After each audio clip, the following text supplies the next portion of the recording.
Hello my loves and welcome back to my YouTube channel. My name is Nina and in today's video I will show you how I cut my 60s inspired curtain bangs.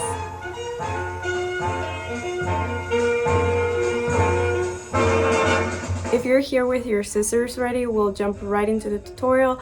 But if you're still wondering if this style is right for you or you just want some 60s bangs inspiration, you can skip ahead to this timestamp.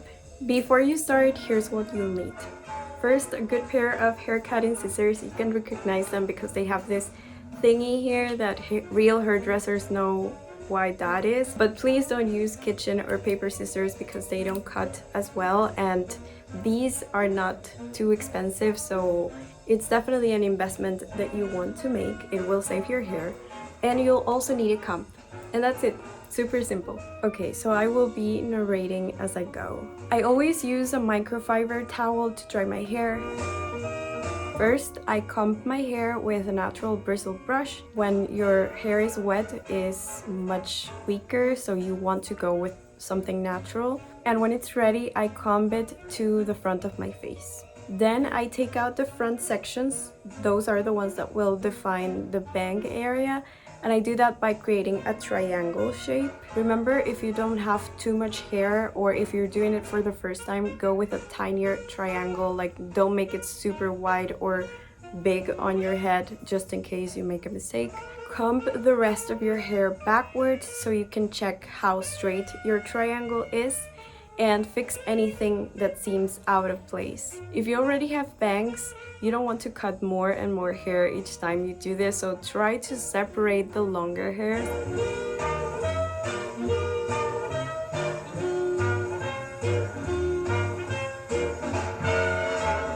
If I'm having a hard time removing the longer hairs, I will take that hair strand, the long one, at a 90-degree angle, and I will shake it up with the comb like this until the short hairs fall, and that's it.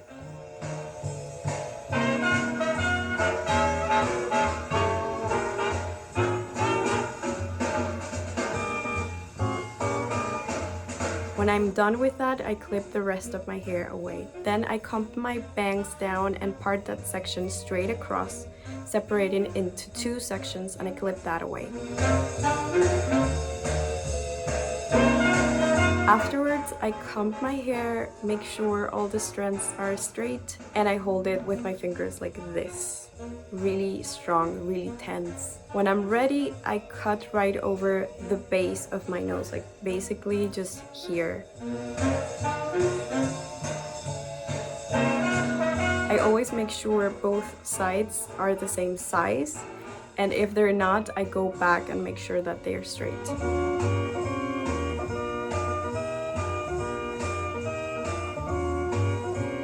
Then I wrap the inner part of my triangle, so basically like this, like hair strand over here, and I comb it, and then I make that strand a little shorter, just showing the tip of my nose. So I should show like this part of my nose.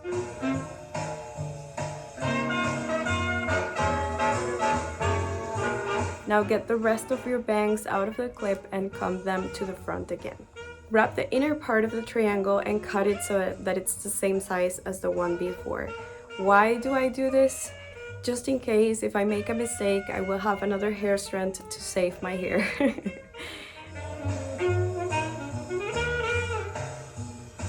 When you're done cutting, go with the tip of the scissors. So you put like the scissor like this, and you just cut tiny bits to create a little more volume.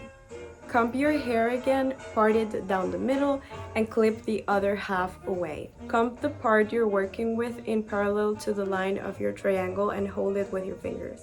Make sure every strand is dense and parallel to the line. It should be super diagonal. Use the strand closest to your ear, so this one in here, as the reference for where you're supposed to stop. That's going to be the longest strand. So you'll see longer ones in this part of your fingers, but this one you'll barely see. You'll see this better on the other side.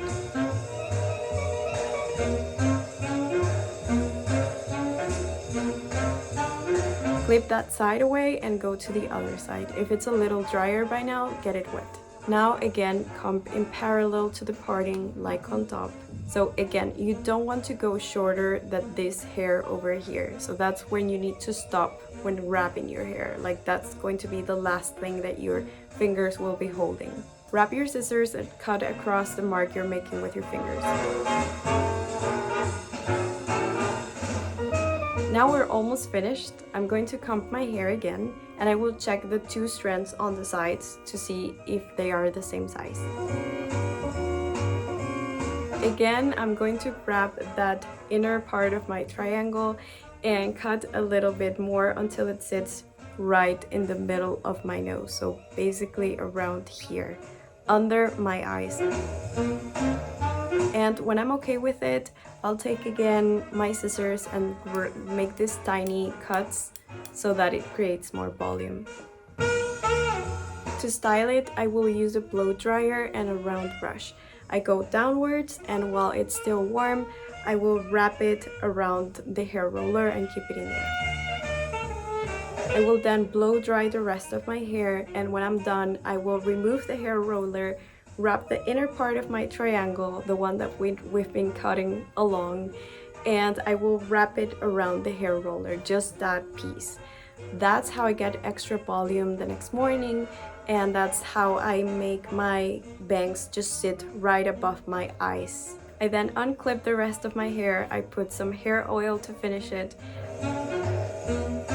I slip with a bun on top of my head and also with that hair roller on my bangs. And this is the final result.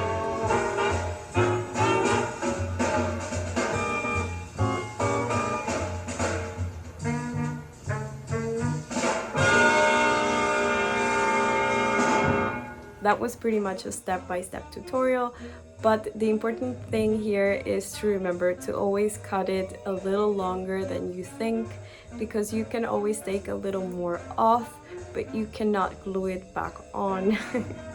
Trust me, you don't want to learn the hard way. So now that you've got the tutorial, let's talk a little bit about curtain bangs, because honestly, I avoided bangs my entire life, any type of bangs.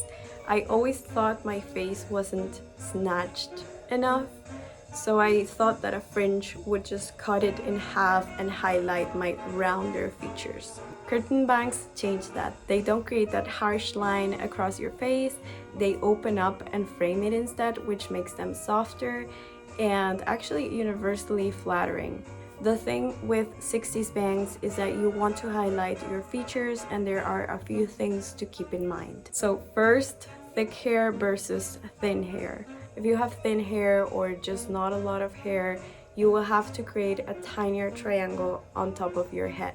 And sometimes that might not create the full bang look that you're going for. So be mindful of that before you grab the scissors. If you think that might be your case, you might want to check on clip-on bangs. Those look gorgeous, they are easy to put on, and they don't require the general maintenance that hair needs, so it's worth trying.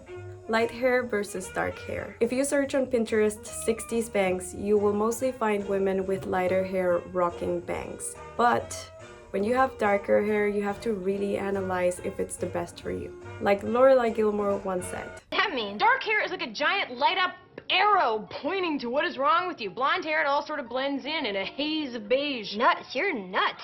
You're double nuts! With dark hair, everything around your face feels bolder, heavier, and it's true, it can be intense. But that's also the beauty of it. With curtain bangs, the contrast can look dramatic in a very 60s way. It can make your features pop a little more, you just have to find the right way to do it. For me, this tiny gap in the middle makes my face look longer and less divided by hair, because without it, everything seems heavier. But how did I know if it worked before I went ahead and wrapped the scissors? I actually tested with Face app, which is a super pricey app, but they have a 3 to 7 day free trial and it works wonders. That way I knew if I'd like the look before committing, and I honestly recommend testing it first because growing bangs out can take a long time.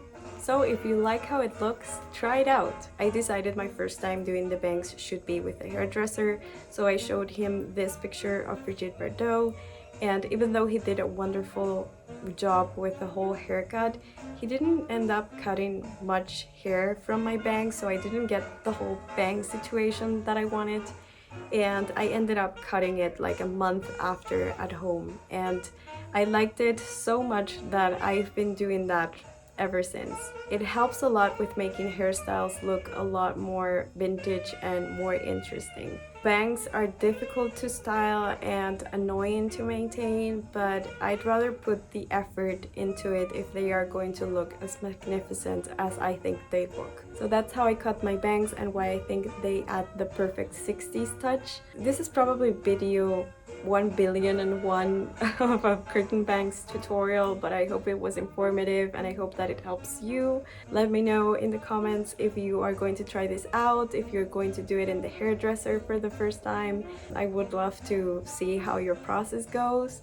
And that's everything for today. I hope you enjoyed this one. Thank you so much for being here. Thank you so much for watching, and see you in the next one. Bye! But they sure got some cuties incorrect.